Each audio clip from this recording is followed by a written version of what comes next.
চা না, আরো বেশি কিছু খাওয়াবো। যদি আপনারা রাজশাহীতে আসেন, আমাদের ক্লাব ভিজিট করেন, আশা রাখি আসবেন কোনো একদিন, দেখা আর হবে, কয়দিন কথা টাকা হবে পয়সা রেডি করেন, সবাই আসবে কয়দিন পরে, সবাই চলে আসতেছে, আপনি রেডি করেন টাকা পয়সা, বুঝছেন? ইনশাল্লাহ। রনি ভাইয়া, পার্সোনালি সরি, রনি ভাই কি আসলে আছেন? আছেন। ভাইয়া কই? আমি রাজীব মাহাতো, এক্সট্রিমলি অনেকক্ষণ ধরে সরি। খুঁজতেছি। আমি আপনাকে শুভেচ্ছা বক্তব্য প্রদান করতে দিতে পারি নাই। আর চাচ্ছিলাম মিটিংটা আরো তাড়াতাড়ি শেষ করতে, আসলে গোলাম হোসেনের জন্য এটাই প্রবলেমটা হয়ে গেল। উনি নামাজ পড়তে চলে গেছিলেন, উনি না আসা পর্যন্ত আমি আসলে পারছিলাম না। মিটিং এর অগোছালো হয়ে গেছিল লাস্টের দিকে। না, অনেক সুন্দর হয়েছে। আপু, আমার কাছে মনে হচ্ছে তো গোলাম হোসেন ভাই সমুদ্র সৈকতে আছেন। ভালো ভালো বলছিস ভাই, একবারে পারফেক্ট বলছিস।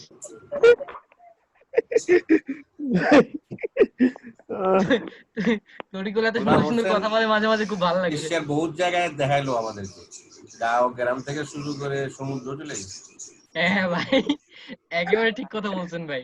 মানে এই জুম প্ল্যাটফর্মের যে ব্যাকগ্রাউন্ড যেটা আছে, বুঝছেন, এটার জন্য অনেক কিছু ভার্চুয়াল ব্যাকগ্রাউন্ডের কারণে অনেক কিছু দেখা যায়, যে ছেলেপেলে সমুদ্রে থাকতেছে, এই সুন্দর সুন্দর ডেকোরেটেড রুমে থাকতেছে, খুব সুন্দর সুন্দর জায়গা দেখা যায়। পিছনে সব রোটরেক লেখা থাকে। হ্যাঁ হ্যাঁ। না, অনেক ভালো ভালো ব্যাকগ্রাউন্ড হচ্ছে। তবে গোলাম হোসেন ভাই সবসময় এই এই ব্যাকগ্রাউন্ডে থাকতে পছন্দ করে। আরেক কয়েকটা মিটিং এ আমি খেলছি, এর জন্য বললাম আর কি। ভাই মনে হয় সমুদ্র সৈকতে থাকতে বেশি পছন্দ করে। আসলে সেটা না, আসলে আমার হচ্ছে এই ক্লাস করতে হয়। আজকে 5 ঘন্টা ক্লাস করেছি। ক্লাস করার পর এখানে আবার 2 ঘন্টা বসে থাকা, মানে বুঝলেন তো, 7 ঘন্টা হয়ে গেল জমে থাকা। বুঝতে পারছি, অ্যাটলিস্ট আমাদের সামনে সমুদ্র সৈকতে বসে থাকলে যদি আপনি একটু রিল্যাক্স লাগে, এই কারণে সমুদ্র সৈকত দেয়া পিছনে। সারাদিন প্রতিদিন ক্লাস থাকে 4 ঘন্টা 5 ঘন্টা করে, তারপরে আবার মিটিং অংশগ্রহণ করা একটু ঝামেলা আছে। তারপরেও দেখি আউটসাইডের মনে করেন বিভিন্ন রকম পার্সন থাকলে, অথবা কোনো যদি ব্যাকগ্রাউন্ড খারাপ লাগে কেমন লাগে, তো সেই জন্য সমুদ্র দিয়ে আর কি। না ভাই, এটা সুন্দর, এটা ভালো। রনি ভাই, আমি একটু বলো বিদায় ভাই, নিচ্ছি। ধন্যবাদ। আচ্ছা ভাইয়া, থ্যাংক ইউ ভাইয়া। আচ্ছা, মুরাদ হোসেন চঞ্চল, একটু কথা বলি। হ্যাঁ অবশ্যই বলেন। মিটিংটা জুমের কি কোনো নতুন নিয়ম করছে, এই যে লিমিটেড টাইম 40 মিনিট পার, এটা? আপনি যে ফার্স্ট মিটিং করতেছেন, মনে আছে যে আপনাকে বলছিলাম যে প্রথম যেই আইডি থেকে ফার্স্ট মিটিং করা হয়, সেই মিটিংটা আনলিমিটেড টাইম থাকে। না, আমি ফার্স্ট মিটিং করি নাই। আমি বোর্ড মিটিং গুলো আমার এই আইডি থেকে প্রিজাইড করেছি। সো আজকে আমার 4র্থ number meeting. Board meeting preside করছেন এই আইডি থেকে? হ্যাঁ, ঈদ কিন্তু আপনি কি আড্ডা ভাইয়াদের সাথে একটা করলাম, ওটাও এটা করেছি। গত বোর্ড মিটিং প্রিজাইড করেছিলাম এটা দিয়ে। তার আগে আমি নিজে নিজে একটা মিটিং ট্রাই করেছিলাম যে কিভাবে করতে হয় সেটা শেখার জন্য। সো আজকে 4র্থ এখন নাম্বার মিটিং তাহলে চলতেছে। তাহলে যদি হয়ে থাকতে পারে, আমি নতুন নিয়ম জানি না। না আমি না, যতটুকু জানি নতুন ফার্স্ট নিয়ম ফার্স্ট ইয়া মিটিং হয়নি, এটা হয়। Time limiting. হয়তো বা আপু পার্সোনাল আইডি দিয়ে ইয়ে করছে। হোস্ট আমি হয়েছি, মিটিং ওই জন্য তরিকুল আমাদের প্রেসিডেন্টকে গিফট করছে, বুঝছিস, জুম থেকে গিফট নারী করছে। সমতা দিবস তো আজকে আর জুম ডিস্টার্ব করে নাই হয়তো। ভাবছে যে থাক ভাইয়া, একটা বাড়াই দেই, প্রেসিডেন্ট যেহেতু নারী প্রেসিডেন্ট, নারীর ক্ষমতায়ন। না রে ভাই, এটা নতুন কোন সিস্টেম করেছে, আপনারা হয়তো জানেন নতুন না। সিস্টেম না, তাহলে 4র্থ সিস্টেমটা হচ্ছে নাম্বার। মিটিংটা কনভার্ট করে আমার আইডিতে নিয়েছি, ওই জন্য আমার আইডিটা প্রথম মিটিং ওই কনভার্ট করে নিয়ে নিয়েছি। আপু, কালকে আমিও বোর্ড মিটিং করছি, 2বার কাইটা গেছে। আরে না রে আমি গোলাম ভাই, এটা না। নরমালি আমাদের গোলাম ভাই যেটা মনে করতেছেন এরকম কিছু না। তাহলে কি হতে পারে? না না না না, কারণ গোলাম এটা ভাই তো যেখান হোস্ট থেকে হোস্ট করা হয় আরেকজনকে সেটাই। হস্তান্তর করছে, ওইটা ফেক না। হ্যাঁ, যে হোস্ট শুরু করে সেই হোস্ট যেখান থেকে সব সময়। হোস্ট করা হয় সেটাই মূল। শিবলাপু লিবনে যদি আবার জয়েন করে, আপনার হোস্ট আপনি কেড়ে নিয়ে যখন শিবলাপুকে আবার টিমে শুরু করবেন অটোমেটিক্যালি চলে অটোমেটিক যাবে। চলে আসবে। মানে আপনি যখন লিভ নিয়ে নেবেন তখন শিবলি আপুর কাছে অটোমেটিক চলে যাবে, এটা আর বলা লাগবে না। শিবলি আপু, আপনি কি নিনজা টেকনিক ইউজ করেন নাকি? শিবলি আপু, হ্যাঁ, এই গুগল থেকে আরে না ডিসপোজেবল ভাই, আইডি আমি নিছেন নাকি? নিজেও বুঝলাম না এটা। একটা কই না তো। সিস্টেম আছে না, জিজ্ঞাসা করলাম এই জন্য নাকি আবার এটা আনলিমিটেড। রনি ভাই কিছু ডিসপোজেবল বলছেন আইডিতে তো আনলিমিটেড থাকে, মানে যশোর থেকে একজন জয়েন করছে, যশোর। কে ভাইয়া? আছে আছে। তুমি বলো, বললেই দেখবা পরিচয় দিছে, যশোর থেকে একজন আছে।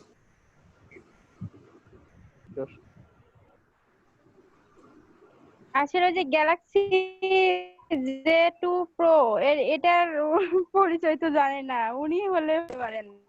এই যশোর। আর আমাদের মাঝে আরেকজন ছিল উত্তরা প্লাসের ওই ভাইয়া, অডিও কানেক্ট হয়েছিল না, শুধু ভিডিও কানেক্ট হয়েছিল। মেবি আমাদের কথা শুনতেও পাইনি বা পরিচয় দিতে বলেছিলাম তখনও কথা বলতে পারে নাই।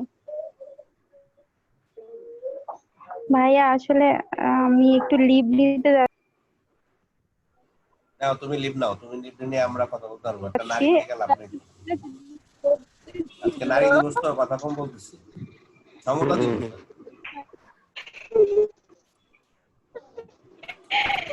সরি ভাইয়া, আমি একটু লিভ নেব, আপনারা গল্প করেন। ধন্যবাদ।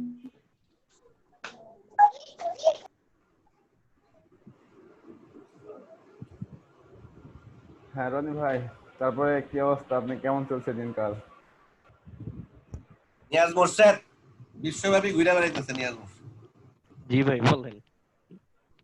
হ্যাঁ ভাই, ইন্টার সার্ভিস ডিরেক্টর একদম পুরা পারফেক্ট, পুরা বিশ্ববাসী বিশ্বে ঘুরে বেড়াইতেছে। একদম পুরা পারফেক্ট ভাই। ধন্যবাদ ভাই। বেশ, তবে আজকে একটা মিটিং এ ভালো লাগছে, সব অন্য মিটিং গুলো আমাদের বলতে দেয় না, মানে ডিরেক্টর আজকে আমাকে বলতে দিছে। এই তো এইভাবেই বলতে দেয় ধীরে ধীরে। হ্যাঁ। প্রতি মিটিং এ বলতে দিলে তো তুমি আসবা না, বোরিং লাগবে তোমার। না ভাই, বলার প্র্যাকটিসটা তো হয়, মানে বলার তো এখনো যে বলতে গেলে আটকে এই যায়, কথা মাঝে বলতে মধ্যে যখন গেলে। দিয়ে দিবে তখনই প্র্যাকটিস ভালো হয়ে যাবে, তাহলে প্রতি মিটিং এ তো প্র্যাকটিস করে আসবা। না ভাই, আপনি যেরকম বলেন ভাই ওরকম বলতে চাই একদিন। দেরি আছে ভাই, আমার মতো বয়স হোক না গে, আমার মতো বলতে পারলে তো এখন রোটাইটি করবা না, তোমার এখন নিয়ে যেতে হবে মেম্বার অফ পার্লামেন্টে। আল্লাহ, ভাই ইনশাল্লাহ ভাই আপনারা হবে যদি একদিন। সংসদ সদস্য বানানো হয় তাইলে তো ভাই সংসদে আর কথা বলতে পারবো না। Right right. রনি ভাই, বলো ভাইয়া। বললাম যে ভাই আপনি যদি সংসদে না হয় তাইলে তো মনে করেন যে সংসদ সদস্যরা আর কথা বলতে পারবো না, যে প্রত্যেকটা পয়েন্টে ফাইন্ড আউট করে আপনি তার ইয়া দিতে পারবেন, পরে তো স্পিকার বক্তব্য ওনার দিতে মাইক অফ পারবেন। করে দেবে। স্পিকার কখনো মাইক অফ করে না, স্পিকার সময় যায়, ও সংসদে আচ্ছা কথা বলার আচ্ছা। নিয়ম আছে, সব জায়গায় নিয়ম আছে। এই জুমের মতো ওই যে মিউট করে দেবে আপনার। তো যে কোনো জায়গায় মিউট কোনো অপশন না, যে কোনো জায়গার অপশন হইতেছে তুমি কি বলতেছো এটা ইম্পর্টেন্ট। মিউট তো তোমার শেষ অপশন। না ওই যে ভাই, ওই যে বিদেশের সংসদ গুলো খুব মজা লাগে, আর চেয়ার ফিক্কা ফিক্কি করে জুতা মারে। বাংলাদেশে হয় না কেন? তুমি যেখানে যাবা না, তোমার আফ্রিকান দাবি দেওয়া, রিজিয়ন গুলোতে হয়, আর আপনি যেটা বলছেন ওটা আফ্রিকান রিজিয়নে হয়, কিন্তু দাবি দেওয়ার ইয়াতে একটা ব্যাপার এশিয়া আছে, দাবি ইউরোপে দেওয়া। এগুলা খুব মনে কম করো হয়। আমাদের দেশে এখন জাকের পার্টি রাস্তায় মিছিল করে, মানববন্ধন করে, পত্রিকায় কি ছবি আসে না? অবশ্যই আছে, কয়জন পড়ে হুম। এরকম। তুমি সংসদে গিয়া তুমি সংসদে ভালো কথা বললে তুমি এরকম জনপ্রিয়তা পাবা। সংসদে সবাই তার ইনশাল্লাহ ভালো ভাই। কথা বলতে পারে এরকম বড় কিছু না, সবাই সবার কথা বলে, এলাকাবাসীর কথা বলতে হয়, সুবিধার কথা বলতে হয়। সংসদ আরেক জায়গা, একটু আমি গেলেই আজকে মাইক একটা কেড়ে জিনিস নিব বলি সবার, আজকে। আমি গেলেই সবার ইয়া ধরে ফেলবো, এরকম না। আমি আমার কথা বলবো, আমার মন্ত্রণালয় যেখানে, ওখানে তো মন্ত্রণালয়ের কথা বলা লাগে যে আমার এলাকায় এটা নাই, এটা দরকার, বা বাজেটে ওইটার, এসব বিষয়ে বেশি কথা হয়, অথবা আলোচনা জি, হয়, আজকের একটা জিনিস সমালোচনা মজা লাগছে, হয়। আমাদের ঢাকা দক্ষিণ সিটি কর্পোরেশনের মানে ইয়া করছে যে মানে প্রতি এলাকার ওই যে ময়লা পরিষ্কার করার জন্য প্রাইভেট কোম্পানি গুলাকে ইয়া দিছে, মানে কি বলে টেন্ডার সামথিং বা কিছু একটা দিছে। আউটসোর্সিং দিছিল। এখন হ্যাঁ, এখন ওরা করতেছে কি, মাইকিং করতেছে পুরো এলাকায়, ওদের কোম্পানির মালিক মানে মানে মাইকিং এর মধ্যে বলছে, আমি শপথ করিতেছি যে মানে মানে ওনার শপথটা শুনে এত মজা লাগছে। আরে মানে এটা খুব একটা ভালো উদ্যোগ যদিও, কিন্তু মানে এটা না করলেও পারতো তারা। হচ্ছে যে মাত্র তো একটা জেনারেশন মানে ঢুকতেছে, নিউ জেনারেশনে ঢুকতেছে যেহেতু এই ক্ষেত্রে একটা কমিউনিকেশন টুকটাক গ্যাপ হয়ে যাবে, বাট আবার এস্টাবলিশড হয়ে যাবে। 5 বছর পরে দেখবা যে ইয়াং জেনারেশনরা এই সব জায়গার নেতৃত্ব নিতেছে এবং ডেভেলপমেন্ট করার জন্য নতুন নতুন আইডিয়া আসবে। সিটি কর্পোরেশনে তো এখন অনেক আধুনিক মেশিন আছে। মানে আগে তো ময়লা নিজের উঠাইতে হইতো, ঠিক আছে, কোদাল দিয়ে উঠাইতো, তারপরে তোমার ওটা কি বলে অ্যাসলা না কি এগুলা দিয়ে উঠাইতো, এখন তো মেশিন দিয়ে উঠে ফেলায়। দিনে দিনে এরকম আধুনিক আরো প্রযুক্তি আসবে এই ময়লাকে নিবারণ করার জন্য। বিশ্ব থেকে অনেক নতুন নতুন আধুনিক প্রযুক্তি আসবে। পয়সার কারণে হয়তো বা এটা আমাদের দেশে আসতেছে না, কিন্তু তোমাদের মতো যারা হবে আগামী দিনের নেতা তারা দেখবে ঠিকই ডেভেলপমেন্ট নিয়ে আসছে। আর বিশ্বের বিভিন্ন দেশে গেলে এগুলোর আইডিয়া বাড়ে, বিভিন্ন কনফারেন্স হয়, তারপরে সামিট হয়, এগুলোতে গেলে ওখানে ওরা শেয়ার করে আমার দেশে এইটা আছে তুমি নিবা কিনা। এটাও একটা মার্কেটিং।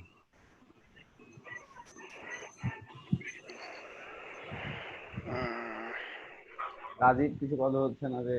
রাজীব, হ্যাঁ, আসসালামু আলাইকুম ভাইয়া।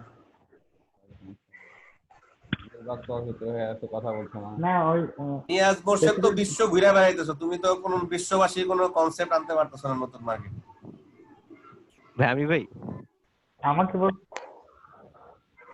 নিয়াজ ভাই মোর্শেদ কারে বললেন বুঝিনি। আচ্ছা ভাই আমি মানে চেষ্টা করতেছি যে আমি ভাই মানে বর্তমানে দুইটা অর্গানাইজেশনের সাথে কাজ করি, এনজিওর সাথে। একটা হচ্ছে ব্রিটিশ কাউন্সিল অ্যাক্টিভ সিটিজেন্স, আর একটা হচ্ছে অ্যাকশন এডের সাথে। আমি ট্রাই করি, আমি এসডিজি আমরা 16 নিয়ে কাজ করতেছি, ওইটা নিয়ে চেষ্টা করি কাজ করার। এছাড়াও দেখা গেছে যে এসডিজি 5 যেটা জেন্ডার নিয়ে, ওইটা নিয়ে আমরা একটু কাজ করতেছি। আমাদের ফটোগ্রাফি যে কন্টেস্টটা, ওটার কিন্তু আমাদের থিমই ওইটা ছিল যে ওমেন এমপাওয়ারমেন্ট। যদিও মানে আমরা অপশন রাখছি অনেক, যাতে সবাই সবভাবে যাতে অংশগ্রহণ করতে পারে। সবাই দেখা যায় বেশিরভাগ সময় ওই ন্যাচারাল ফটোগ্রাফি দেয় বেশি। চেষ্টা করতেছি ভাই মানে আইডিয়া আমাদের করার জন্য। আমাদের ক্লাব থেকে আমরা বেশ কয়েকটা প্রজেক্ট আমরা মানে ইয়ার প্ল্যানে রাখছি, যাতে ইন্টারন্যাশনালি আমাদের রিচ বাড়ে এবং ইন্টারন্যাশনাল থেকে আমরা মানে যারা যেটা ভালো করতেছে ওটা যাতে আমরা গ্রহণ করতে পারি, খারাপ দিকে আমরা চেষ্টা কম করবো যাওয়ার জন্য। আমাদের ক্লাব সার্ভিস ডিরেক্টর আছে, ও অনেক চেষ্টা করে ইন্টারন্যাশনালি, ওর রিচ খুব ভালো। আমি আর ও একসাথে দেখা গেছে আমরা আমার সেক্রেটারি প্রেসিডেন্ট আমরা সবাই একসাথে কাজ করি। দেখা যায় ইনশাল্লাহ আমরা সামনে আরো ভালো কিছু আপনাদের উপহার দিতে পারবো ভাই।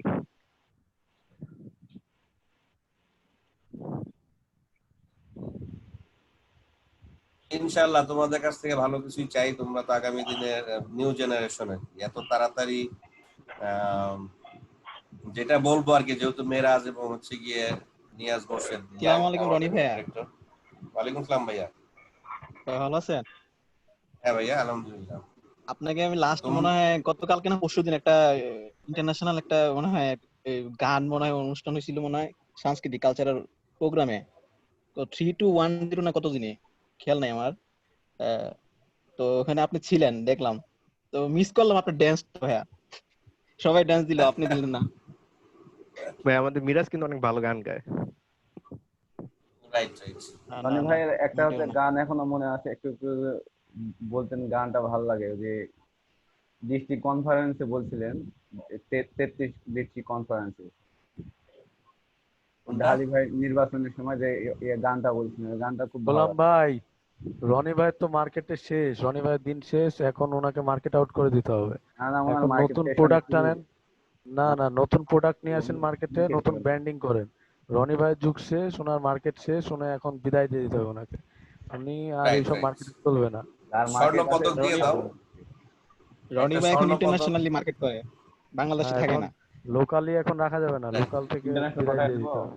অ্যাপ্লাই করে নতুন নতুন আপনি প্রোডাক্ট ইন্টারন্যাশনাল লোকালি আগে থেকেই ব্র্যান্ড হয়ে আছি। এখন হচ্ছে গিয়ে বিদায় করার জন্য তো মানে কি বলে শক্তি ক্ষমতার দরকার অনেক বেশি। বিদায় তো আর মুখ দিয়ে বিদায় করা যায় না, শক্তি ক্ষমতা ধর হইতে হবে এবং হচ্ছে গিয়ে সবচেয়ে বড় কথা তোমাকে তৈরি করতে হবে কাউকে। সেই তৈরি করার মানুষ এখন পর্যন্ত হয়তোবা হয় নাই আর কি, হয়তোবা এখনো দেখতেছি না যে তৈরি হচ্ছে আর কি। দেখলে হয়তো বলতে পারতাম যে ইয়েস আপকামিং আসতেছে, হয়তো মার্কেটে আরো প্রমিনেন্ট। ইদানিং কালে হয়তো বা মুজাহিদ সবাইকে গান শোনায়, উনি একজন শিল্পী হিসেবে, সেটা মুজাহিদের হয়তো বা শিল্পী এবং তার ডাক্তারের যোগ্যতা হয়তো বা একদিকে বেশি। বাট লিডারশিপের যে এক্সপেরিয়েন্স আর কি যেটাকে বলে, এইরকম এক্সপেরিয়েন্স হইতে অনেক সময় দরকার আছে। সুতরাং বিদায় করতে হইলে আগে নিজেদেরকে তৈরি হইতে হবে। নিজের আগে সময় দিয়া দেখো পারো কিনা। মাত্র তো প্রেসিডেন্ট হইলা লিখন, এখনো তো দুয়ে দুয়ে পাস বহুত বাকি আছে। ভার্চুয়ালি নাইলে আজকে বলতেছো হ্যাঁ এটা করবো এটা করবো, সশরীরে গেলে বুঝবা তখন কেমন লাগে। কারো জায়গায় সশরীরে তো নিয়াজও থাকে না, মিরাজও থাকে না, জনিও থাকবে না, থাকবে শুধু ক্লাবের মেম্বাররা। তখন ফিল করবা কেমন কেমন জানি লাগে, খালি খালি।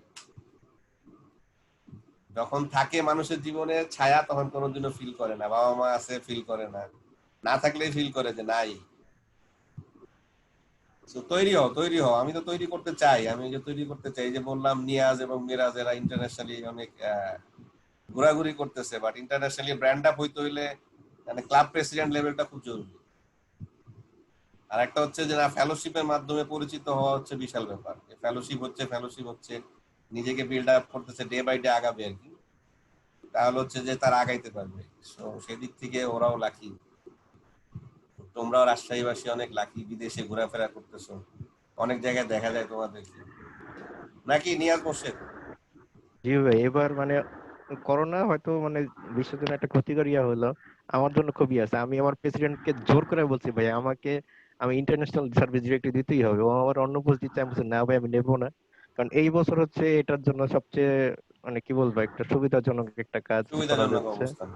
হ্যাঁ, মানে ইন্টারন্যাশনাল আমাদের রিচ এত বাড়তেছে, আর ওরাও মানে এখন দেখা গেছে এই কারণে ওরা আমাদের সাথে এখন কথা বলতে। আগে যে দেখা যেত যে একটা মেসেজ দিছি অনেকদিন পর হয়তো রিপ্লাই দিছে বা অনেকে ইগনোরই করতেছে, কিন্তু এখন সবাই অনলাইনে থাকে, সবাই অনলাইনে রেসপন্স করে। আমরাও দেখা যায় সেই মিটিং গুলো সব জুম হইতাছে গুগল মিটে, আমরা যেতে পারতেছি, থাকতে পারতেছি। ওদের মিটিং রেকর্ডিং গুলো করতেছে কে কথা? গোলাম ভাই। গোলাম হোসেন সব রেকর্ডিং করে রাখতে চায়।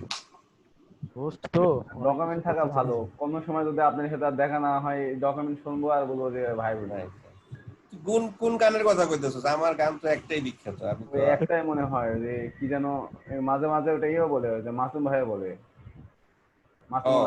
আপনার গানটা শোনার জন্য উনি রেকর্ডিং অন করে রাখছে যাতে পরে শুনতে পারে। আমার একটা গানই বিখ্যাত, ওইটাই। ওই এক গানই শুনতে। গান ওই যে বললাম না, গান কিন্তু অনেক গাইছি জীবনে, একটা দুইটা গাইছি তা না, কিন্তু আমি বারবারই বলি ওই গানই হিট বেশি, কারণ ওইটাতেই মানুষের তাপমাত্রা বাড়ে। বাকিগুলো হয়তো শুনছে, কিন্তু ওই যে মানুষের ইম্প্যাক্ট থাকে না। যে লিখনের কি ভালো, লিখনের বলা যাবে, বলতে গেলে বলবে সবাই কণ্ঠটা ভালো, কিন্তু কণ্ঠ দিয়ে কি বাইর হয় সেটা কিন্তু কেউ বলতে পারবে না। কণ্ঠ ভালো, যে বলে না ছেলেটা খুব ভালো, ছেলেটা কি ভালো না, আমি তো দেখছি ভালো, এই ভালোই করতে থাকে। মানুষের এরকম একটা বিষয় থাকে যেটা গান শুনতে শুনতে মানুষের মনে হয় যে না ওই গানটাই ভালো। অনেকগুলা গান ভালো লাগে। একটা শিল্পী সবসময় একটা নিজস্ব, যেমন সেই তুমি রাইট, একটা শিল্পী নিজস্ব একটা গতি থাকে। দেখবা কোন শিল্পীকে আমন্ত্রণ জানালে সে বলে ধন্যবাদ, সব গান শোনাবো, আমি একটা আমার গান শোনাই আপনাদের। যখন তার গান শোনায় তখন কেউ শুনে না, ভালো লাগে না, এটা কি গান শুনাইতেছে, না এটা নায়ক বাচ্চুর গান। ওইরকম আর কি। তো আমিও সেরকম হয়তো আমার একটা গান মানুষের হৃদয়ে ধাক্কা দিয়ে দিছি। এখন দেখো আর কেউ পারে কিনা গান নিয়ে আসতে। এখনকার যে গান হয় হইতেছে খাটটা ডাইয়া ফেলাইবো, আর না হলে হয়তো বা মানে শুনতে শুনতে ঘুমায় যাওয়ার লক্ষণ। লিখনরা ভালো গান গায় হয়তো বা, প্রেমিক পুরুষ, এই বয়সে হয়তো এদের গানের চর্চা বেশি। মেরাজ নাকি শিল্পী। আকাশ থেকে দিচ্ছেন না কোন দিক থেকে দিচ্ছেন আমারে আজকে? সমুদ্র থেকে দিচ্ছি। লিখনকে ইন্টারন্যাশনাল মাই দিচ্ছে। সমুদ্র থেকে দিচ্ছি।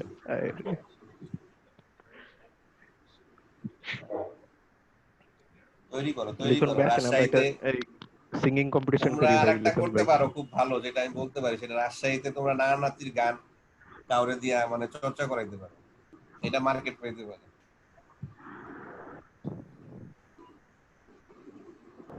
রাজশাহীর যে ঐতিহ্য নানানাতির গান, এটা তোমার মার্কেটে আনতে পারো যে কোনো সময়।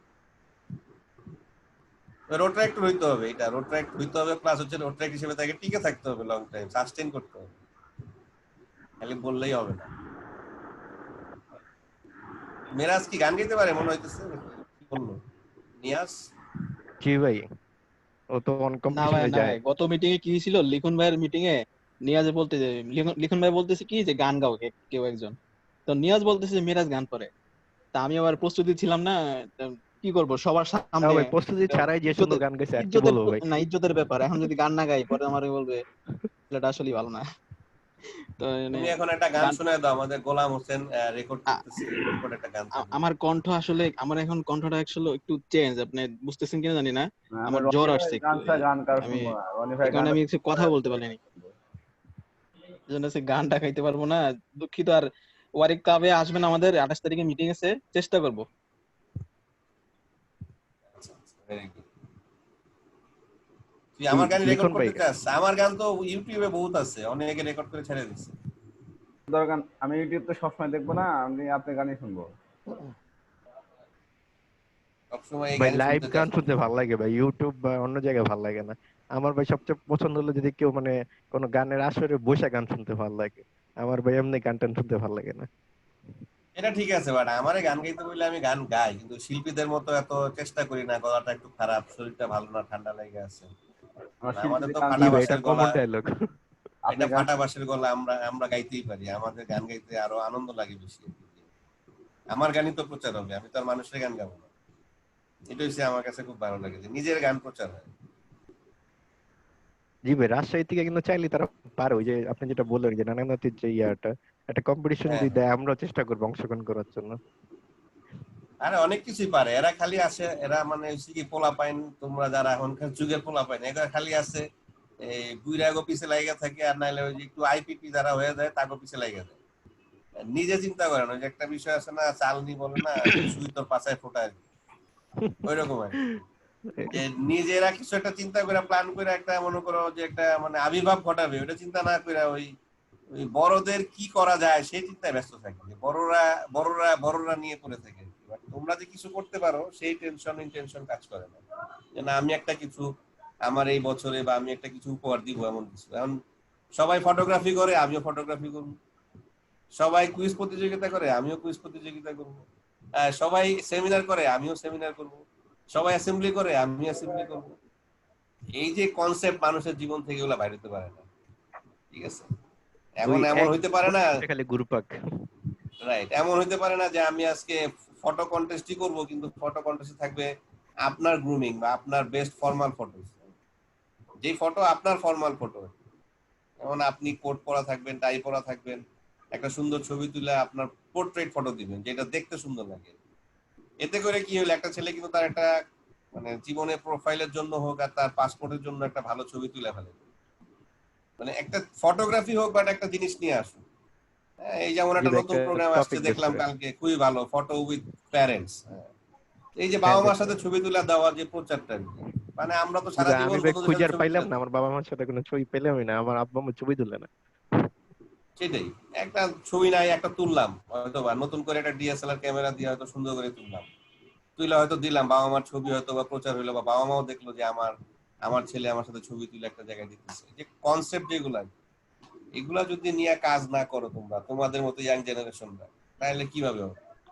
নতুন নতুন কিছু নিয়ে তোমাদের আসতেই হবে, যেটা যাতে সবাইকে নাড়া দেয় যে না, লুকিং ডিফারেন্ট।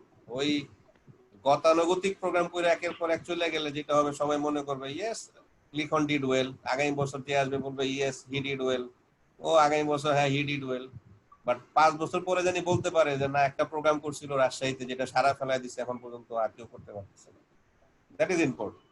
এটা হচ্ছে ইম্প্যাক্ট। ইম্প্যাক্ট সব জায়গায় খুব ইম্পর্টেন্ট। ইম্প্যাক্ট দেওয়ার জন্য শুড বি অর্গানাইজ। সেটা হচ্ছে গিয়ে আমি এমন ভাবে একটা প্রোগ্রাম অর্গানাইজ করবো যে টোটালি ডিফারেন্ট, কেউ এটা আমাকে ফলো করতে পারবে না, কারো করার মতো অত মানে উদ্যোগ সাহসটা নাই। যে না নাতি গানের কথাই বললাম, এটা কি সম্ভব মানে খুলনায় গিয়ে করা? খুলনার লোকজন এই গান গাইতে পারবে? পারবে না। সেইটা যদি আজকে জুম প্ল্যাটফর্মে ওরা যদি নিয়ে আসে 3টা বা 4টা মানুষকে, যে নাতির গান আজকে আমরা শোনাবো, ঠিক আছে, বা 3জন হয়তো জুম থেকে শুনলো 3টা আইডি থেকে, এইটা যদি এখন আমরা সারা বাংলায় সবাই শুনতে পারি, এইটা কি আমরা মনে রাখবো না যে আজকে ওর প্রোগ্রামে নাতি গানের একটা কন্টেস্ট হয়েছে, বা নাতির গান নিয়ে একটা ওদের প্রতিযোগিতা হচ্ছে রাজশাহীতে? এই প্রতিযোগিতা ইজ নট ফর অল, এটা রাজশাহীদের জন্যই দিবে, যে নাতির গান কন্টেস্ট। এটা হইতে পারে, কিন্তু এটা হইলে কিন্তু একটা সুন্দর, আমরা মনে করো যে পুরোনো দিনের একটা চর্চার মধ্যে আবার হয়তো ফেরত যেতে পারি, ঠিক আছে? এই যে ফেসবুকে প্রতিদিনই দেখি proud to be rotaractor, আমি রোড ট্রাক্টর কেমন করি, তারপর নানান প্রোগ্রাম এক একটার পর একটা, ওই যে ডিস্ট্রিক্ট কম্পিটিশনে আছে, নাচ গান কবিতা সবই আসতেছে, সব জায়গাতেই আসতেছে, ফটোগ্রাফি একের পর এক আসতেছে। সুতরাং নতুন কিছুও দরকার আছে, এই ফ্লেভার তোমাকে হয়তো আরেকটু ডিফারেন্ট করে তুলবে। তবে ভাই ইন্ডিয়ানরা পাকিস্তানিরা ওরা কিন্তু ভাই ডিফারেন্স করে অনেক অনেক কিছু, হ্যাঁ অবশ্যই করে, ইন্টারন্যাশনালি ইন্ডিয়ান অনেক ভালো করে। পাকিস্তানি বাইরের দেশে আরো ডিফারেন্ট করে, বাট আমরাও ডিফারেন্ট হইতে পারি। যে বললাম যেমন ফর্মাল পিকচারে তোমার পাঞ্জাবি, ঠিক আছে, পাঞ্জাবি শর্টস হইতে পারে, তাহলে কি হবে, সবাইকে পাঞ্জাবিতে দেখতে একটা জায়গায় কেমন লাগে একটা প্ল্যাটফর্মে, এই ভার্চুয়াল জগতে। আমি বললাম এটা হয়তো আমার অতীত আইডিয়া থেকে, তোমাদের কাছে আরো আধুনিক কিছু থাকতে পারে, ঠিক আছে, আরো হয়তো আধুনিক তোমরা থাকতে পারে, সেটা আলাদা বিষয়। হ্যাঁ ভাই, পাঞ্জাবির একটা করছিল মেবি 3-2-8 একটা ক্লাব দেখছিলাম কত, ওটারই আর ভালো লাগছিল দেখে, প্রায় 500 জনের মতো দেখছি ছবি দিচ্ছে। ঠিক আছে, অথবা করতে পারো টি শার্ট উইথ গামছা, টি শার্টের সাথে যে গামছা পরে গ্রামের কৃষকরা আমাদের আর কি, সেই ফটো কন্টেস্ট হইতে পারে। মানে ডিফারেন্ট একটু জিনিস আর কি, হয়তো বা ফটোগ্রাফি তোমার কাছে মাথায় আছে, কিন্তু একটা ডিফারেন্ট কিছু নিয়ে আসে যেটা হয়তো বা কেউ করে নাই কখনো, আমি একটু করে দেখি, পার্টিসিপেশন 5 জনই করুক অসুবিধা কি, তাও totally looking is different, that is important. Okay, আমি গান গেয়ে শেষ করি, কারণ আমার 10টা বেজে গেছে, আমার একটা ট্রেনিং আছে, আমার 10টা 10-এ ঢুকতে হয়। আমাদের 20 মিনিট নিজেদের মধ্যে আলোচনা করে 10:30টায় ক্লাস শুরু হয়। আমি গানটা গায়ে শেষ করব। ধন্যবাদ আপনারা যারা আছেন এখানে। আমরা আসলে এই ফেলোশিপের জন্য অনেক সময় রোড ট্র্যাক ক্লাব মিটিং এ আসি, যে মিটিং এর পরে ফেলোশিপটা হইলে নিজেদের মধ্যে ইন্টারঅ্যাকশন হয়।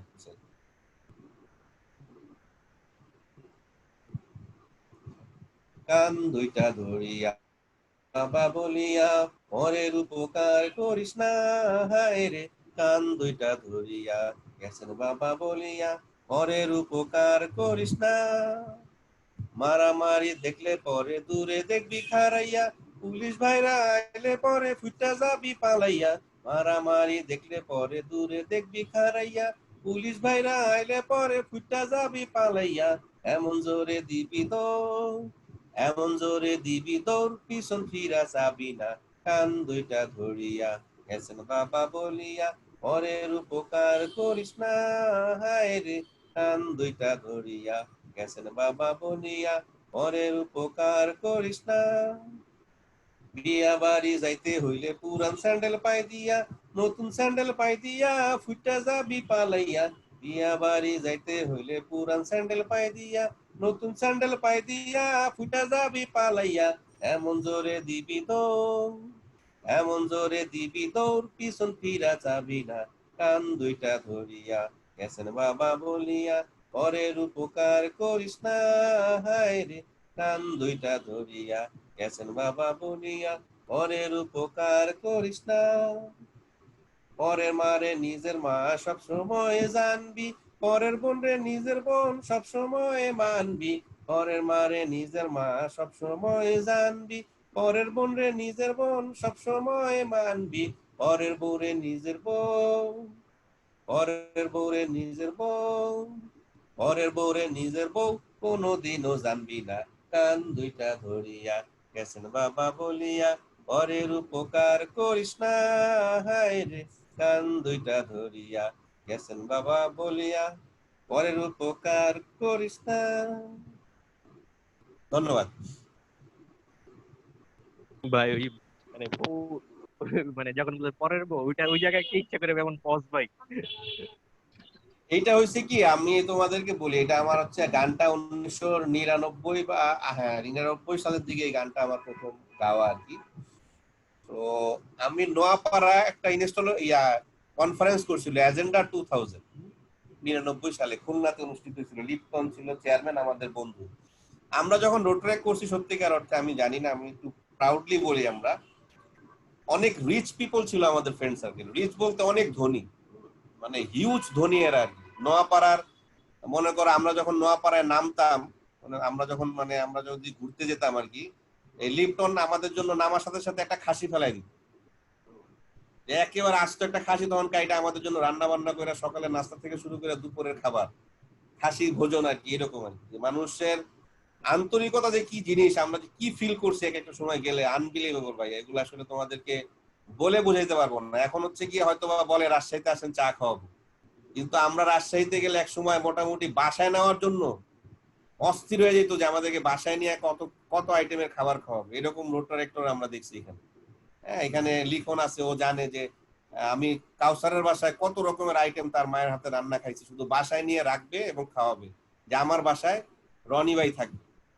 ঠিক আছে, এইটা হচ্ছে একটা মানে আগেকার দিনের একটা অনেক রকম আন্তরিকতার একটা ছাপ ছিল, যে মানুষ ঘরে নিয়ে আদর করে নিজের ভাই বোনদের মতো ভালোবেসে আর কি যে আন্তরিকতা দিত। আসলে সেই জিনিসটা হয়তো বা তোমরা কতটুকু পাও আমি জানি না, কিন্তু লিপটনের কথা এই জন্য বললাম, লিপটন তখন এজেন্ডা মানে 2000 কনফারেন্সের আমাদের চেয়ারম্যান ছিল। তো সে যখন কনফারেন্স করছিল এত কিছু দিছিল কনফারেন্সে, যে কনফারেন্সে পার্টিসিপেশন 2000 প্লাস হয়ে গেছিল, 2000 প্লাস। তো আমি যখন এই গান গাইতে যখন উঠি মঞ্চে আর কি, তখন আমি মঞ্চে গেলে সবাই আমার দেখলে হাসতো, আমি হাসিতে পারতাম মানুষকে। আমাকে হাসানোর ক্ষমতা আমার অনেক বেশি। আমি এমন এমন ডায়লগ দিতাম যে মানুষ না হাসতে পারে না। আমি যখন এই গান প্রথম গাইতে গেলাম, তো যখন আমি বললাম যে পরের বউরে নিজের বউ, মানুষ তখন হো করে মনে করে চিৎকার দিয়ে উঠলো, আমাকে তখন থামতেই হইলো। এই গানের তখন আমাকে একটা একটা রেস দিতে হইলো, যে থামতে হইলো, যে মানুষ তখন হো হো হো হো করতেছে আর কি। ঠিক আছে, তখন আমি আবার বললাম যে ঠিক আছে আবার যাই, পরের বউরে নিজের বউ, আবার সেই হো হো করতেছে সবাই। এই যে একটা উন্মাদনা সবার ভিতরে, এরপরে কি হইতে পারে? কারণ that is the first time কিন্তু এই সং, মানে এই সঙ্গে কিন্তু এর আগে না যে কেউ শুনছে। কারণ হচ্ছে আমি পরের মারে নিজের মা বলছি, তারপরে পরের বোনের নিজের বোন মানতে বলছি, তো পরের বোন কি বলতে পারে? এটা সবার মধ্যে একটা হো হো করতেছিল আর কি। মনে করো ওই ভিডিও রেকর্ডিং থাকলে এখন হয়তো বা আমি দেখাইতে পারতাম হয়তো বা কি রকম একটা উন্মাদনা, একটা ওই চঞ্চলতা যে বিষয়টা বলে। এই যে এই জন্য থাইমা যায় ওই জায়গায় গিয়ে, থাইমা গেলে দেখি সবার মধ্যে জি ঠিক আছে আপনারা বলেন কি হবে কি হবে কি হবে বলেন। তখন এরকম তারা বলতো, কিউরিওসিটি জাগানোর জন্য তখন আমি করতাম আর কি। হ্যাঁ, হো হো হো করে ওরা যখন বলতে পারতেছে না আর কি, তো ঠিক আছে পরে বলছে ঠিক আছে আবার যাই তালিতে। তখন তো আমি ইনস্ট্রুমেন্টে গান গাইনি, কিন্তু খালি গলায় তালি দিয়ে গান গাইছি। ওরা হাততালি দিত, হাততালির সাথে সাথে তো বলছে ঠিক আছে পরের লাইনে আবার যাই। আবার মনে করো শুরু করে যখন বলছি পরের বউরে নিজের বউ, কোনোদিনও জানবি না। এই যে তালি আর তালি, মানে আনবিলিভেবল। এগুলা জীবনে অনেক স্মরণীয় দিন আমাদের ভাই, এগুলো আমাদেরকে রোড ট্র্যাকটা বাঁচায় রাখছে। এগুলা না থাকলে আমরা হয়তো আজকে বেঁচে থাকতাম না, এসব প্রোগ্রামে তোমাদের প্রোগ্রামে আসতাম না, ইম্পসিবল। মানে আমরা হয়তো আসতেই পারতাম না। সুতরাং তোমাকে যদি কোনো স্মৃতি তোমাকে বাঁচায় না রাখে, তুমি ইন ফিউচার রোড ট্র্যাক প্রোগ্রামে কখনোই আসবা না, এক্স রোড ট্র্যাক্টর হয়ে আসবা, রোটারিয়ান হয়েও আসবা না। কারণ অনেক এক্স রোড ট্র্যাক্টর, অনেক রোটারিয়ান আছে আমাদের দেশে এখন পর্যন্ত, তারা তো আসতে চায় না, তাদেরকে ইনভাইট করলেও তারা আসতে চায় না। কারণ তাদের সেই স্মৃতি জীবনটা, ওই যে একটা মানুষের কাছ থেকে যে প্রাপ্তি, আমি রোড ট্র্যাকদের কাছ থেকে অনেক প্রাপ্তি, আমার ভালোবাসা আছে, মানুষের সাথে ঘুরছি ফিরছি, সময় দিছি, তারা আমাকে খাওয়াইছে একবেলা, খাওয়ার ঋণ আমি কোনোদিনও শোধ করতে পারবো না। সবসময় আমি বলি যে একটা ঋণ, যেটা খাওয়ার ঋণ কখনো শোধ হয় না। যে গেলে কখনো চিন্তা করতে হয় না যে দুপুরে আমাকে কোনো কিছু কিনা খাইতে হবে, ওইখানে আমাকে ওরা খাওয়াইতেছে, ওরাই নিয়ে যেতেছে, রনি ভাই কিসের বিল দিবেন আপনি, রাখেন আপনি আমাদের শহরে আসছেন। হ্যাঁ, আর তখন তো আমরা ছিলাম ফ্রেন্ড সার্কেল, ভাইয়ের চেয়ে ইম্পর্টেন্ট ছিল আমরা ফ্রেন্ড। আমাদের বড় ভাই থাকতো তখন রাজশাহীতে, আমাদের ওই শাকিল ভাই ছিল, আমরা গেলে কখনো কোনোদিন আজ পর্যন্ত বিল দিতে দেয়নি। শাকিল ভাইয়ের সাথে দেখা হইলে কখনো উনি খাওয়াবে, ওনার হোটেলে উঠলে কখনো হোটেলে বিল দিত না। ওই যে হোটেল আল রশি, তোমরা চিনো হয়তো, বনি এখন আছে কিনা আমি জানি না। ঠিক আছে, আমরা আগে গিয়ে ওই হোটেলে উঠতাম, সব সময় শুধু বলতাম যে টেলিফোনে টিএনটি ফোনে আমরা আসতেছি, আমার জন্য রুম রেডি থাকতো, আমরা উঠতাম, কোনোদিন হোটেলে ভাড়া নিত। আন্তরিকতার কখনো কোনোদিনও কমতি আমরা কোথাও গিয়ে পাই নাই। সত্যিকার অর্থে আমরা মানুষের কাছ থেকে অবহেলাও পাই নাই, দূর ভাব পাই নাই, এবং হচ্ছে কি ওই যে নেগেটিভ কোনো পলিটিক্স আমাদের জীবনে আসে না। ইলেকশন পলিটিক্স থাকে সব জায়গায়, কিন্তু কখনো কেউ কাউকে নিয়ে নেগেটিভ কথা বলতো না। যে যার মতো আনন্দ ফুর্তি করতো, যে যাকে নিয়ে ভালো কথা বলতো, এবং যাকে খুশি তাকে নিয়ে পথ চলতো, কেউ কাউকে বাধা দিত না। ঠিক আছে, কিন্তু কিছু লোক থাকতো যারা ওই যে মাঝখানে থাকে, মিডল ম্যান থাকে, এদেরকে নিয়ে টানা হেঁচড়া হইতো, এটা সত্য কথা। কিন্তু ওই মানুষগুলা কখনোই জীবনে স্মরণীয় হয়ে থাকতো না আমাদের কাছে। যারা ডাই হার্টেড রোড ট্র্যাকে, যারা ডাই হার্ট পিপল, তাদের কথা সবাই মনে রাখছে যে না, দে আর লিডার, তারা আমাদেরকে সময় দিচ্ছে, রোড ট্র্যাকের জন্য কাজ করছে, আমাদের জন্য কাজ করতেছে, ইন ফিউচারের জন্য কাজ করতেছে। কারণ লিডারশিপ তো প্রতি বছরই চেঞ্জ হয়, leadership is not long lasting, প্রতি বছর চেঞ্জ হবে। তো তোমাকে আগামী বছর গ্রো আপ করার দায়িত্ব হচ্ছে আমাদের। ঠিক আছে, এই যে যেমন জনি সর্দার এখানে আছে, ও জানে যে ও গ্রো আপ হচ্ছে আর কি, ওকেও গ্রো আপ হওয়ার জন্য কোন একটা সুযোগের সৃষ্টি করে দিচ্ছে রাজশাহী থেকে কেউ না। সো ও ডেভেলপ হইতেছে কোনো না কোনো ভাবে। সো গোলাম হোসেনও ফিল করবে এক সময় যে আমি জনি সর্দারের মতো এরকম সময় রোড ট্র্যাক করতে পারলে হয়তো বা ভাই আমি অনেক অপরচুনিটিস পাইতাম, বাট আমি এখন পাস প্রেসিডেন্ট হয়ে গেছি, আমি হয়তো বা সেই সুযোগগুলো পাইতেছি। এটা অনেকের মধ্যে ফিলিংস আছে, আমারও অনেক ফিলিং কাজ করে এখন যে ইন্টারন্যাশনালি যে ফ্লেভার এখন নিয়ে আসার হচ্ছে কি ওই যে মেরাজ পাচ্ছে, আমি যদি এই বয়স ইন্টারন্যাশনাল ফ্লেভারটা পাইতাম তাহলে আমার আমার কি অবস্থা, আমি তো বাংলাদেশ নিয়ে রোড ট্রাই করতাম না, আমি বিদেশে করে থাকতাম সত্য কথা। কারণ আমি 96 সালে প্রথম ইন্টারন্যাশনাল ফ্লেভার পাইছি, 96, যখন তোমাদের অনেকে জন্মই হয় না। আমি রোটাশিয়ায় গেছি বেনারসে, ওখানে গিয়ে রোটাশিয়ায় বেস্ট ড্যান্সার হয়েছে জায়গা থেকে 96 সালে। তখন আমি টকবক একটা যুবক, ওই সানির মতো একটা যুবক আমি তখন। ওইখানে গিয়া বিদেশিদের সাথে নৃত্য করে আমি বেস্ট ড্যান্সার হয়েছি, বাংলাদেশ আমারে মাথায় তুলে নাচছে, আমরা র্যালি করছি, র্যালির ছবি ইন্ডিয়ার পত্রিকাতে আসছে। ওই সময় ইন্ডিয়ার পত্রিকাতে একটা কভার পেজে আমাদের ছবি আসা, ভাগ্যের ব্যাপার এগুলো, মানে এগুলাকে বলে কি বলে লাইফ টাইম চেঞ্জিং আর কি। আমাদের লাইফ যে চেঞ্জিং এর বিষয়গুলো থাকে এগুলো কিন্তু এখান থেকে আমাদের চেঞ্জ হয়েছে।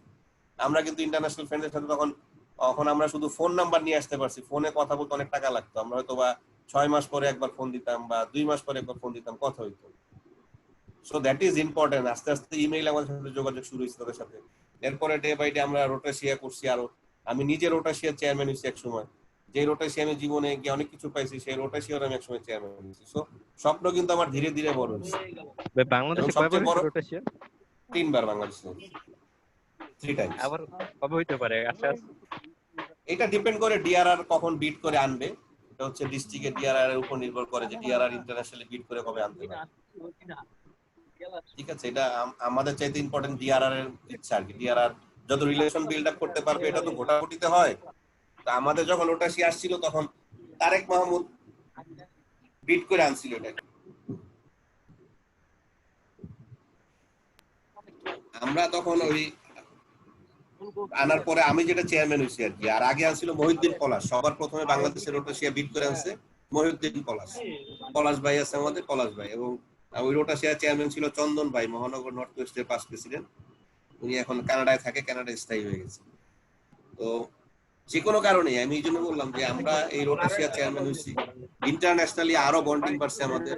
তারপরে আমি রোটারি থেকে চাইছি যে নিব পয়সা আমার পিছনে খরচ করবে rotary, mandatory.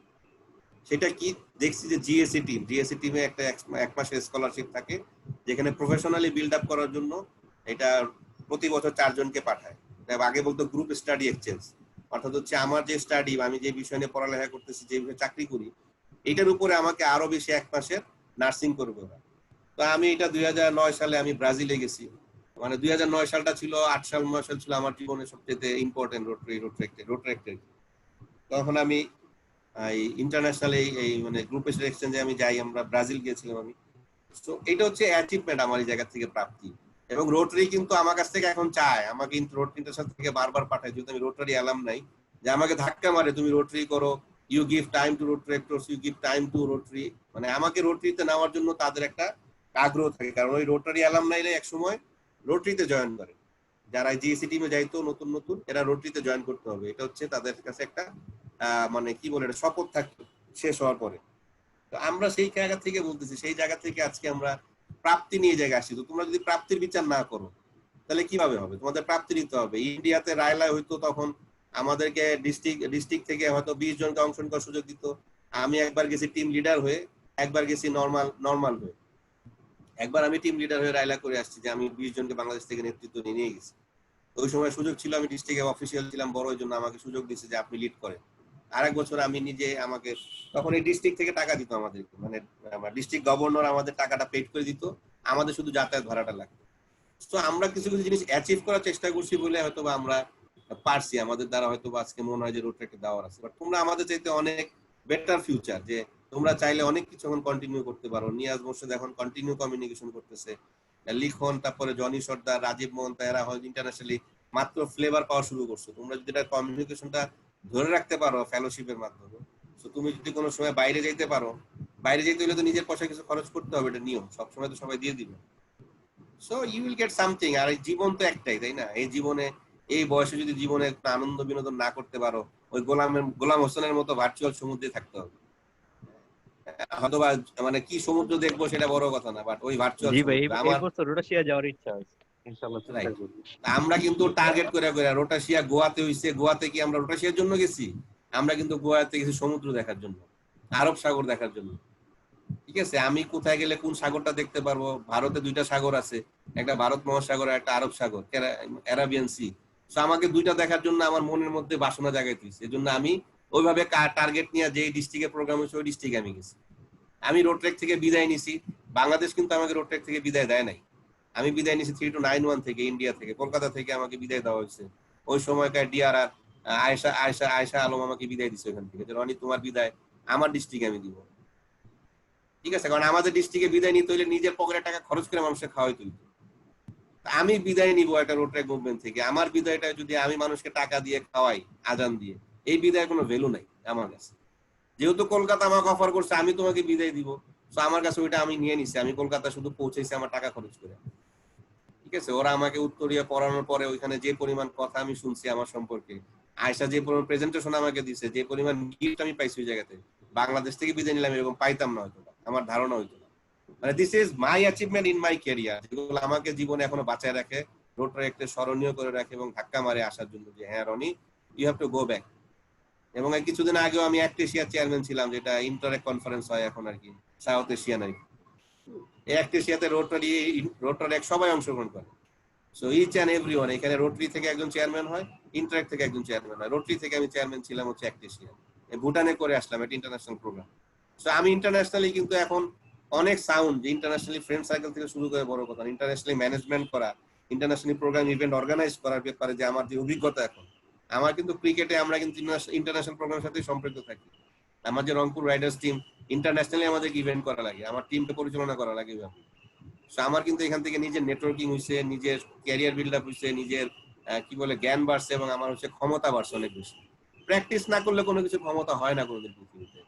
So practice practice practice, যত প্র্যাকটিস করতে পারবা দ্যাট ইজ ইম্পর্টেন্ট। যে রেজাউল আজকে বললো আপনারা এখন থেকে ইমেল লেখা শুরু করেন, প্র্যাকটিস করেন হাউ টু রাইট ইমেল। এখন থেকে ফর্মাল ড্রেস বাসায় রাখেন, যাতে বললে ফর্মাল ড্রেসের কথা বললে কারো ধার করে নিয়ে আসতে না হয়। আমরা না ধার করে আনতাম, জানেন আমাদের সময় ছিল, কিন্তু আমাদের ছিল না এগুলা, সত্যিকার অর্থে আমরা ধার করে আনছি। আমি আরটিসি যখন করতে গেছি, বিশ্বাস করেন ওখানে যে কোটটাই পড়তে হবে এটা তো আমি জানি না। আমি এক সময় ছিলাম রোড ট্র্যাক অঙ্গনের টি শার্ট আর জিন্সের জনক। আমি কিন্তু আধুনিক জিন্সের জনক ছিলাম। আমি জিন্সের প্যান্ট টি শার্ট কত সুন্দর করে পরা যায় আর কি, ওটা আমি দেখাইতাম তখন। তখন আমি আরটিসিতে যখন যাই, তখন দেখা গেছে কি আমি কোনো টাই নিয়ে যাইনি, আমার কোনো ফর্মাল শার্ট নেই, আমি কোনো ফর্মাল প্যান্ট নিয়ে যাইনি। আমি কেটস নিয়ে গেছি, জিন্স নিয়ে গেছি, টি শার্ট নিয়ে গেছি, কলারওয়ালা শার্ট নিয়ে গেছি। ওইখানে যখন আমি ডিবেট কম্পিটিশন হয়েছে, ডিবেট কম্পিটিশনে সবাই ফর্মাল ড্রেস পরে টাই পরে করছে, আর আমি কি করছি জানেন, আরেকজনের টাই ধার করে নিয়ে টি শার্টের উপরে টাই পরছি, কারণ শার্ট আমার গায়ে লাগে। পরে ফাইনালের দিন প্রথমে পর্বে যখন আমরা পার হয়ে যাই, এই টি শার্ট গলায় মানে টাই লাগানোর পরে আমাদের ডিআরআর ছিল তৈয়ব চৌধুরী, উনি বলছিল যে আমি অনুরোধ করব দলনেতাকে পরবর্তী ফাইনাল রাউন্ডে জানি উনি একটা ফর্মাল শার্ট পরে আসেন, এটা বলে দিছে আমাকে। পরে আমি আমার একটা মানে ফ্রেন্ড ছিল পারভেজ সাজ্জাদ চৌধুরী, দৌলতপুর রোড ট্র্যাক ক্লাবের পাস প্রেসিডেন্ট, আপনারা হয়তো চিনতে পারেন, তার শার্ট একটা ধার নিয়ে ফাইনালের দিন আমি ওই শার্ট পরে বিতর্ক প্রতিযোগিতা করছি। এবং আমরা কেউ টাই পরে নেই ওই দিন, সবার টাই খুলে ফেলছি, আমরা তিনজনই ফর্মাল শার্ট পরছি, জিন্সের সাথে আমি শার্ট পরে আমরা ডিবেট কম্পিটিশন করছি এবং ডিবেট আমরা চ্যাম্পিয়ন হয়েছি। সো দ্যাট ইজ দা, মনে করেন যে আপনাকে মানুষ ভুল ধরাই দিলে যে আপনি একদম খারাপ হয়ে গেলেন তা কিন্তু না, আপনাকে ভুল বললে আপনি যে একদম মানে মানুষ হিসেবে মানে খারাপ হয়ে যাবেন তা কিন্তু না, আপনাকে শুদ্ধ করার চেষ্টা করে। সো ফ্রম দ্যাট টাইম আমি শিখলাম যে ফর্মাল হইতে হবে আমাকে, I should B a formal, আমাকে ফর্মাল হইতে হবে ডেফিনেটলি, না হলে আমাকে কোথাও প্রেজেন্ট করা যাবে না। আমি কিন্তু তখন থেকে ফর্মাল হওয়া শুরু করলাম ওই ধাক্কা থেকে। সো বেসিক হচ্ছে এই জায়গায় যে যত ফর্মাল হতে পারবেন ভাইয়ারা, মানে এটা হচ্ছে লাইফ চেঞ্জিং এর জন্য একটা জায়গায় ধাক্কা লাগে। যে কোনো জায়গায় যাবেন একটা ধাক্কা আপনাকে দিবে, you will change your life. So আল্লাহ হাফেজ, আমি আর বেশি কথা বলবো না, আমাকে 2 মিনিটের মধ্যে ক্লাসে ঢুকতে হবে, আমাকে নক করতেছে। So thank you very much, আপনাদের সাথে আমার জীবনের কিছু শেয়ার করলাম, হয়তোবা জীবন থেকে নেওয়া বা অতীত থেকে আমরা এরকম অনেক ছোট একটা গল্প শুনে শুনে জীবন নিজেদেরকে করতে পারছি। আপনারা আপনাদের লাইফ চেঞ্জ করেন, এটা আমার আশীর্বাদ রইল। থ্যাংক ইউ ভাইয়া, থ্যাংক ইউ গোলাম হোসেন আমাদের সাথে থাকার জন্য। আমি বিদায় নিচ্ছি, আমার ক্লাসে জয়েন করতে হবে। Thank you. আচ্ছা, থ্যাংক ইউ। তাহলে মিটিং এখানে শেষ করে দিই। ভাই ইনশাআল্লাহ ভাই আবার দেখা হবে। আবার দেখা হবে, ধন্যবাদ রাজীব, পরে দেখা হবে।